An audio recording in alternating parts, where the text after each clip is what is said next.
and their young rookie is just spectacular. And suddenly this team is making a playoff push. Do you hear me, Jalen Rose? We have a bet. Looking to the bottom of the West standings, the Grizzlies still occupy the 8th spot. 3 games clear of Portland, 3.5 in front of New Orleans. Our analytics, however, give the Pelicans the best chance to get in at 32%. So we can talk about the playoffs. But let's just talk about this for Big Perk. Let's just start with how extraordinary his jump to the NBA has been. Here he is now 11, 12 games in. Has he been better than you expected him to be? Absolutely. Listen, this kid is box office. You hear me? This kid reminds me of a old pet I used to have when I was living with old Granny and Paul down in Beaumont, Texas, named Trouble, a pit bull that was a guard dog. He didn't bark, but you knew he'll bite, and you just hear him.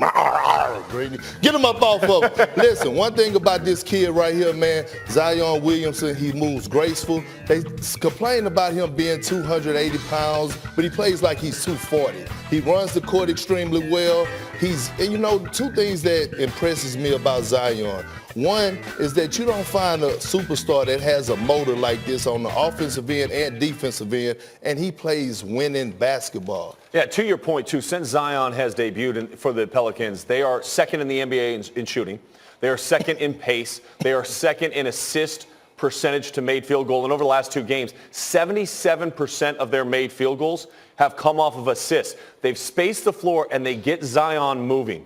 And when he is cutting, and we showed you in those highlights, when he's moving, it's special. And the chemistry that they're developing between him and Ingram, you're talking about 22-year-old in Brandon Ingram, a 19-year-old in Zion Williamson. This is the next duo that we're going to be talking about in the NBA if they stay together. And you got Lonzo there to run the show a little bit, and they're all so young. Let me ask you this, though, Big Perk, because my big question about Zion coming in was he was bullying kids on the college level, and I did not think that would make the jump with him to playing with these men in the NBA, but it has. Now, you're one of those guys who would have been banging down low with him when you were playing.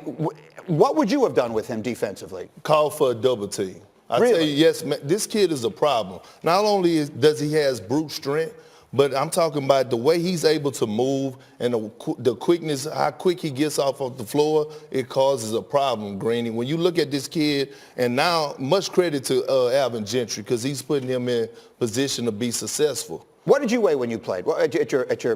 At your best, what was your weight? Hey, Green, is that a trick question? No, it's not. Okay, no. How close to Zion? No, seriously, I was like 275, but he's 6'6".